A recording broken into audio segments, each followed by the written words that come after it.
ನಮಸ್ತೆ ಸ್ನೇಹಿತರೆ, ನಾನು ನಿಮ್ಮ ಪ್ರವೀಣ್. ಗುರುಭಕ್ತಿ ಯೂಟ್ಯೂಬ್ ಚಾನಲ್ಗೆ ಸ್ವಾಗತ ಸುಸ್ವಾಗತ.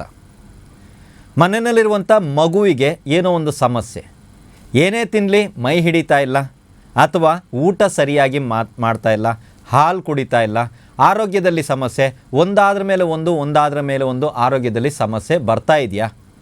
ಹಾಗಿದ್ರೆ ನಾನು ಹೇಳುವಂಥ ಈ ಪರಿಹಾರವನ್ನು ಮಾಡಿ ನೋಡಿ.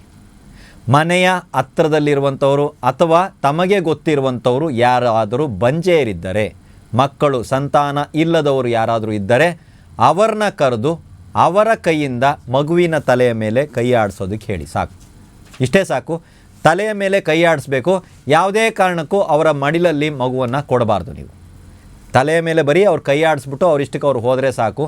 ಅದಾದ ನಂತರ ಅವರು ಹೋದ ಕೂಡಲೇ ನಿಮ್ಮ ಮನೆಯ ಕಸವನ್ನು ನೀವು ಗುಡಿಸಿ ಹೊರಗಡೆ ಹಾಕಿ. ಇದಾದ ನಂತರ ನೋಡಿ, ನಿಮ್ಮ ಮಗುವಿನ ಒಂದು ಆರೋಗ್ಯ ವಿಚಾರದಲ್ಲಾಗಿರ್ಬೋದು, ದೈಹಿಕ ವಿಚಾರದಲ್ಲಾಗಿರ್ಬೋದು ಬದಲಾವಣೆಗಳು ಬರುತ್ತೆ.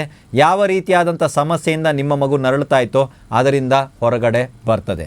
ತುಂಬ ಸಿಂಪಲ್ ಆಗಿದೆ, ಸರಳವಾಗಿರುವಂಥ ಈ ರೀತಿಯಾದಂಥ ಪರಿಹಾರಗಳು ನಮ್ಮ ಗುರುಭಕ್ತಿ ಯೂಟ್ಯೂಬ್ ಚಾನಲ್ನಲ್ಲಿ ಎಲ್ಲ ಕಡೆ ಭಾಳಷ್ಟಿದೆ. ಇನ್ನೂ ಹೊಸ ವಿಷಯದೊಂದಿಗೆ ಮತ್ತೆ ಬರ್ತೀವಿ. ಎಲ್ರಿಗೂ ಒಳ್ಳೆಯದಾಗಲಿ.